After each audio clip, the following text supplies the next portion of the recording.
Hi everyone, this is Claudia from Claudia's Clay Creations, and today I'm going to show you a few steps on some introduction moves for wheel throwing. So first things first, you want to make sure you're sitting in a nice comfortable chair, that you're at a height where your feet, your thighs are parallel to the ground, and of course you want to be aware of how your wheel works. Okay, so next step is, if you are right-handed, you want your wheel to spin counterclockwise. So I have a ball of clay that's already been wedged so it doesn't have bubbles, and I'm going to use a sponge that is moist, so I've really wrung it out really well, and I just want to put a little bit of that moisture on the wheel. It's going to help my ball of clay attach a little bit better. So I don't want it sopping wet, I just want a little bit of moisture. And I had it spinning as I was doing that because it was just easier, but you can have it not spinning. Okay, so then you get your ball of clay, and of course you've wedged it, you've made it so that it's somewhat shape of a ball, you know, usually smacking it. And you probably noticed I'm wearing gloves. I normally don't do this with gloves. However, I have a few scratches on my hands from organizing my garage, and I want those to heal up, so I don't want to get a bunch of water on them. So wearing gloves not gonna make it that easier. I don't know if it's gonna make it harder. We'll see, but I know there are a few potters that have done that either to not dry out their hands, or they have some kind of sensory issue, or maybe they're a little bit allergic to clay. I don't know. So I have seen that. Anyway, next thing is we want to smack this on center. So you just kind of eyeball where the center of it is. You put your ball there and you slowly just press it down. You're not trying to lose the shape of this ball. You're just trying to make sure that it's making a connection with the wheel. So I'm rotating it just a little bit each time to make sure that it connects. Feels like it's connecting a little bit. Okay, maybe press a little bit on the top. So I want to make sure that it's kind of even throughout. Let's see how that's working. Okay, feels like it's staying. The next step, we're going to get our hands wet. We're going to get our ball wet. And we're going to, once again, this is, if you're right-handed, this is what you do. If you're left-handed, you do the opposite of what I'm saying. You want to put the heel of your hand up against the ball of clay, and this is the left hand, while it's spinning, right? And that, usually that in and of itself can help center this. You're going to want to anchor the elbow of this left hand into your hip or your inner thigh to hold it in place. It's going to be your, you know, your metal arm. So you'll want to keep it as straight and in place as possible. The opposite hand is going to press some pressure with the edge of the palm. So your right hand is on top, and you're pressing down and you're pressing in, not too hard, but just to try to center your piece of clay. And you'll notice a little bit less of a wobble when you do that. So let's do it again. Okay, it's getting pretty close. And a little bit more water. If you feel friction or warmth against your palm and the clay, that means you need more water. And let's try a little bit more.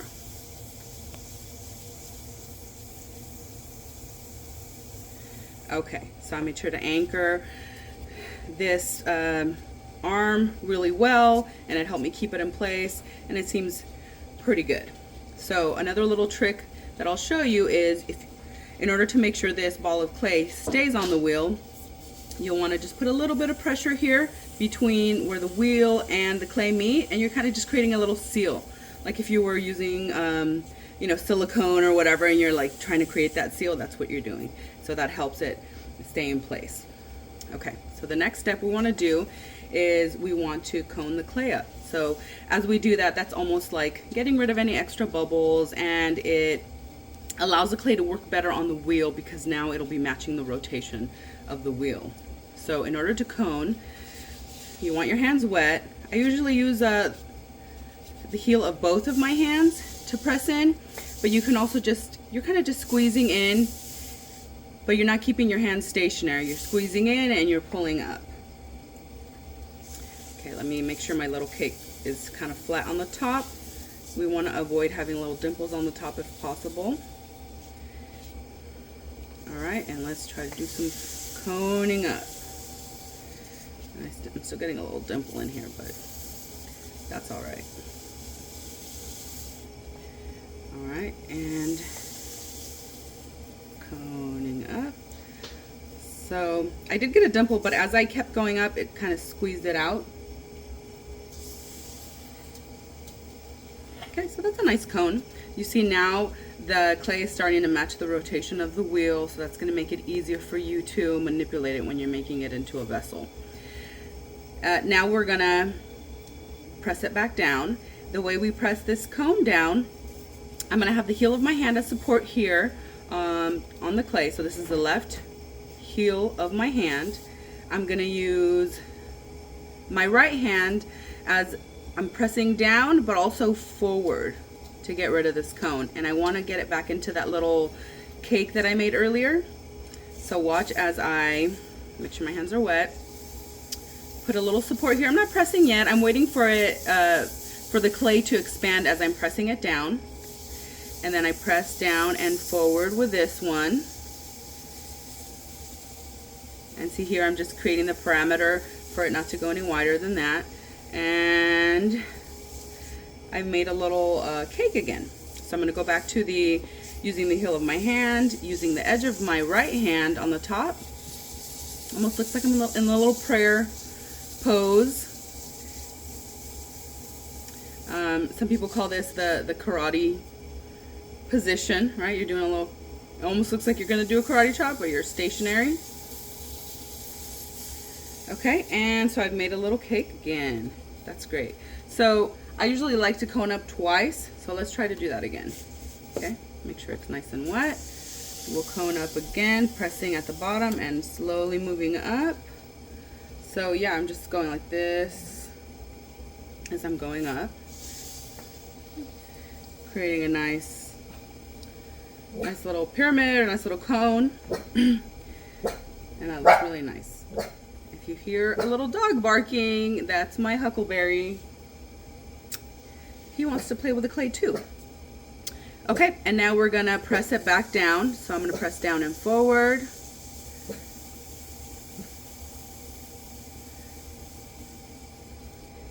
My glove is drying, so I'm gonna get some more water. Press down, press down.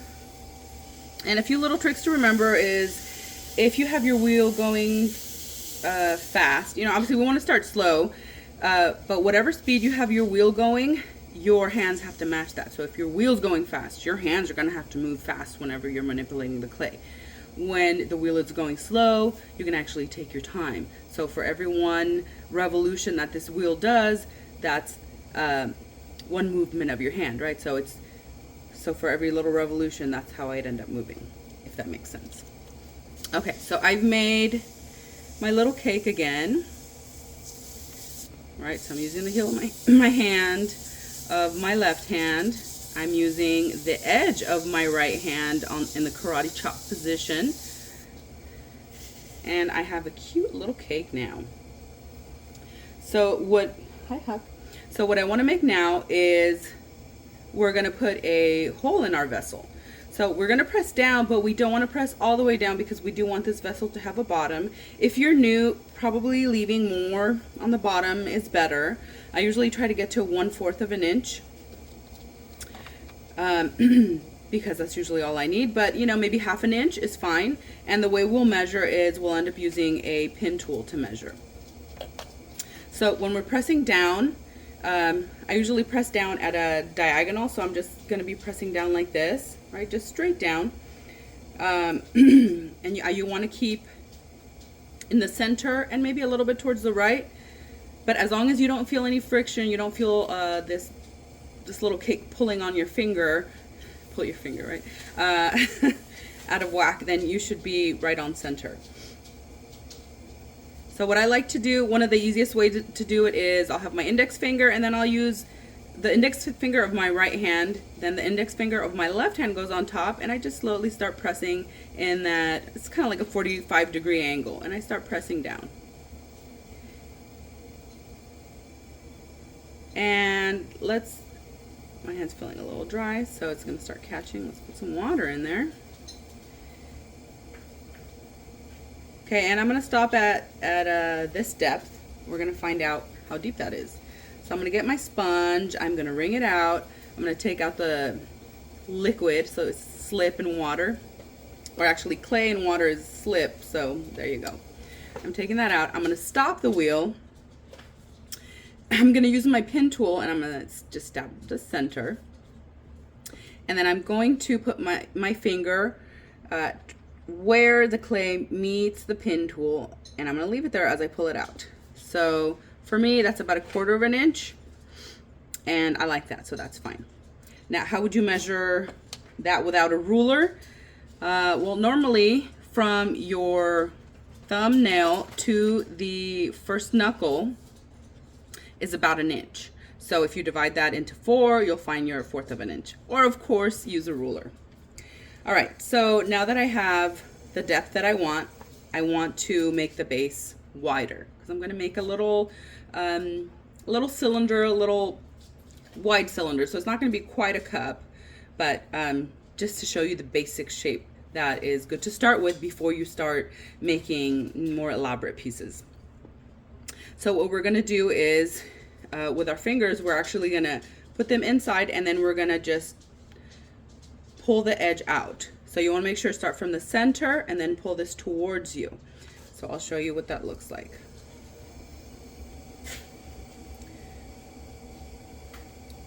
So in the center, I'm not going any deeper, I'm just pulling it towards me.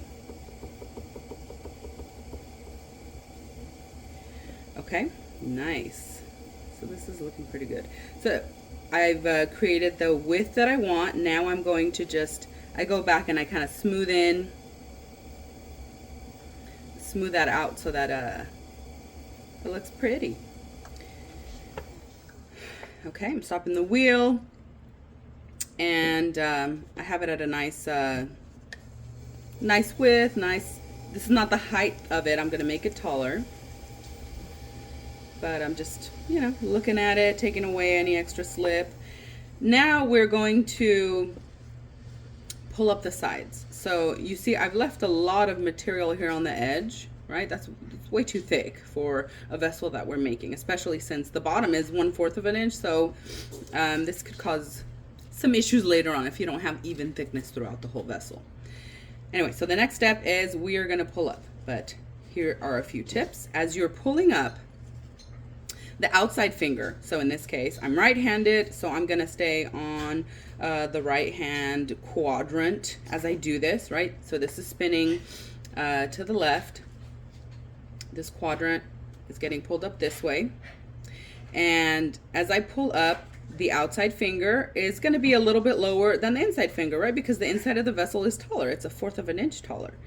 And as I'm pulling up, it's kind of like just pinching the clay between your fingers. You don't have to pinch really hard at first, right? You're learning how to pull this clay up, so just pressing a little bit from the outside and from the inside as you pull up. But one of the secrets is you actually want to pull inward. So centrifugal force wants to pull this vessel to expand out. Like, it's really easy to make a bowl once you get the hang of centrifugal force, because it'll kind of do it for you. So when you're trying to make cylinders, in order to keep it straight, you actually want to pull inward, versus if you pull straight up, it's still gonna kind of slant out. So let's try that. I'm gonna have the wheel spinning again at a nice medium pace. I want to make sure that the inside and outside of my clay is wet, and my hands as well, right? Because if it starts catching, that's when you have problems. All right, so I'm gonna have the outside finger on a little lower than the inside finger. They're across from each other, right? And so I'm pulling up slowly and I'm pulling inward. So the inward idea is pretend there is like a little thread coming up from the inside of your vessel and you're trying to pull in towards that. So normally you can get a couple pulls before you have to clean up the slip. So make sure your hands are wet and we'll try another pull. And the inside is definitely wet. The outside, I'm just making sure it's wet. So once again, my fingers on the outside, a little lower, my fingers on the inside, a little higher, and we're gonna pinch the clay between our fingers, slowly pull inward, upward and inward, right? Okay, so it's a little taller, that's great. So as we're working with clay, the clay is absorbing water. And the more water it absorbs, the more fragile it gets. So at some point it could just plop and give up on you because it's got way too much water. It's called having the clay being exhausted, right? So we want to make sure that in between pulls we take as much of that extra water off. So I'm using my sponge, but I'm wringing it out really well. And I am cleaning off the slit from the outside and the slit from the inside.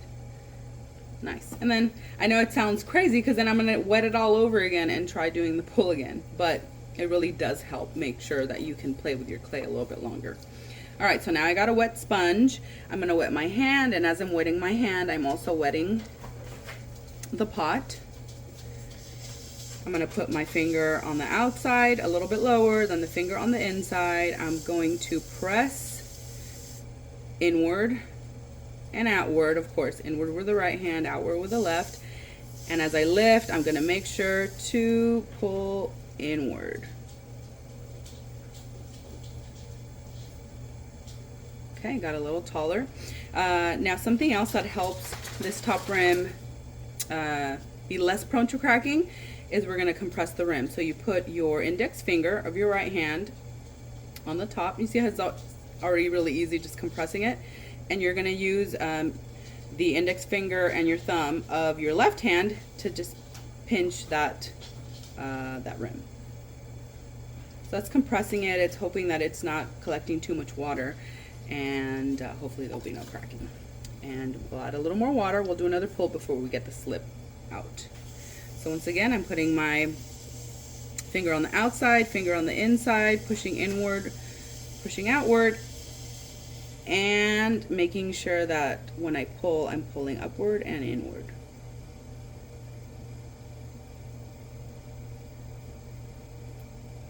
Nice. This is getting nice and tall, right? So let's go ahead and compress the rim. Index finger of your right hand goes across it. The index finger and the thumb of the left hand pinch the rim and compress that. And now we'll get the sponge and clean off the slit from the outside and the inside. And don't be scared to press down on the sponge when it's on the inside. It can help compress the bottom. You can get rid of any of that extra water that might be lingering. Nice. Okay, so let's say this is our finished piece. One of the next finishing steps is we will get to use a wooden knife to make sure that the bottom looks production pottery ready. It'll give you less work to do once it's dried and bisked. So most potters usually do this when they're not going to have time to trim the bottom. You still can trim the bottom, but it also gives you less work when you're trimming. So whenever you're using wooden tools, you want to make sure they're wet. Otherwise, they will catch on your clay and then maybe throw your clay off center. So we don't want to do that. All right, so we have our clay knife. So I'm gonna lift it up 45 degrees. So if I had laid it down flattish on my wheel, right, with the blade and the pointy tip up. I'm gonna tilt this 45 degrees, and then I'm gonna stab it probably 1/4 of an inch from the bottom, yeah, okay. But while it's spinning, so let me show you. We're spinning the vessel on the wheel. I find the spot that I want to stab it in, about 45 degrees. I stab it. I want to make sure, hold your hand really steady, and then I lay that back down, and that separates that extra clay. And you see how this little bevel cut is giving this vessel some character, right? It's kind of lifting it up. It looks more finished than if it just went all the way to the bottom. So then we're going to slowly peel this away. You could stop the wheel and just do it by hand, or you can slowly use your knife to just kind of peel the extra clay away. Oh, let me see, where did that go? Now, since it's wet, it's easy for this clay to stick back on, so you want to make sure to not let that happen. Otherwise, you're going to have to do a bit more work in finishing this vessel.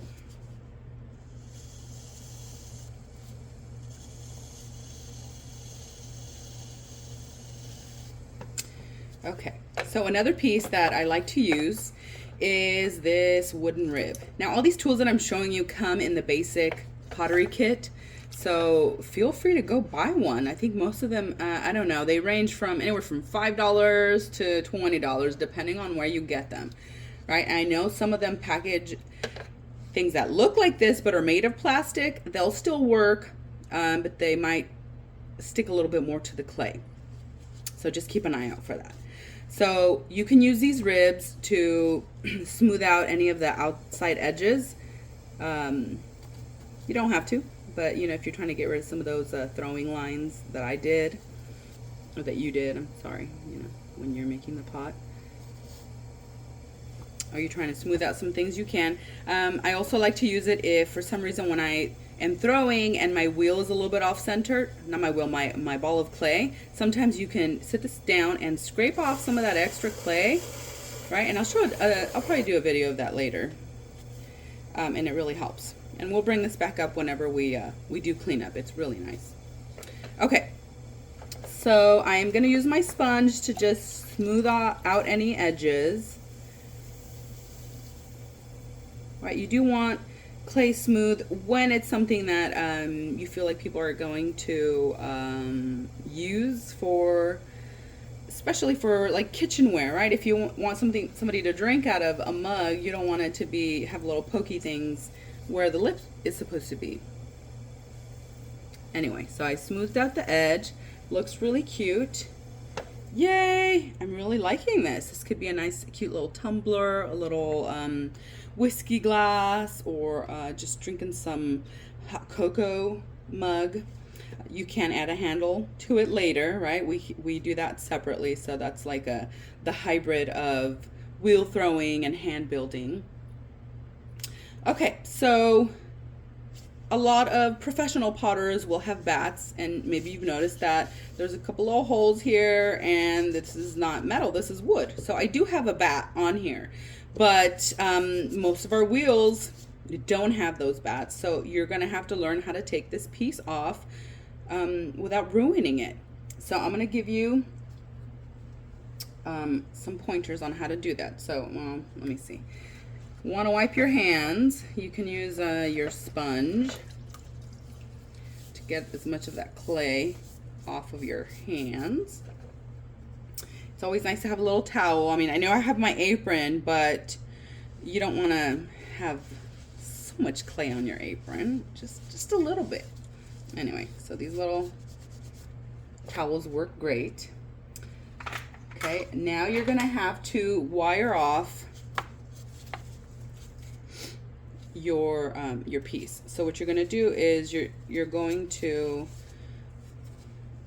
have the wire go around your fingers at least one time, and then you're going to use your thumbs as the power that allows this to stay on the wheel, right? So when you're pulling this, you don't want to accidentally lift up a little bit, because it'll actually start lifting up on the clay and cutting up, right? We want it as flat as possible. So one thing that really helps, I mean, you could either just use your strength and cut right through it, which is possible, right? So you're gonna just go for it, and mostly when it's fresh like this, it should be fine. However, usually if you run your, I'm gonna extend this just a tiny bit because this wire is kind of long. You can actually spin your wheel just a tiny bit, just super gentle. If you feel like you're gonna step on it too hard, maybe skip that step, okay? But as you're cutting, you spin the wheel. Like, let's spin that wheel. Boom. Done. There's a little hair on that. Was it mine? Was it my dog's? I don't know. Okay. So now you want to make sure your hands are nice and dry. Really, really dry. You want to have a wear board or something else that you're going to put this on. You want to have that ready somewhere near you, right? So let's say you have a table next to you with like a wood top table because it won't stick onto wood, or whatever. You want to have that ready. You're going to lift it up, right? Very gently. And then you're going to put it where it needs to go. Now, I didn't have that ready for myself, unfortunately, so I'm going to just put it off to the side and then show you the rest. I'm going to put it on the back of one of my throwing mirrors. Let's see. Okay, put away. So now you're left with some of this stuff on the wheel. Easiest way to take it off, spin the wheel, use your wooden rib, and gently press against it to get all the nice little scraps off. Now usually it's nice to have a bucket for the clay scraps so that I'll just get put in the bucket of water, and that makes more slop you don't need. And you can reuse it, of course, reuse that clay once it dries up. I'm sure I'll do a video where I show you how to clean the wheel. Not today though. But it's always nice to wipe off the wheel head, especially the ones that are made of metal, because they will rust, right? So you wipe them off, you wipe the edge off as well,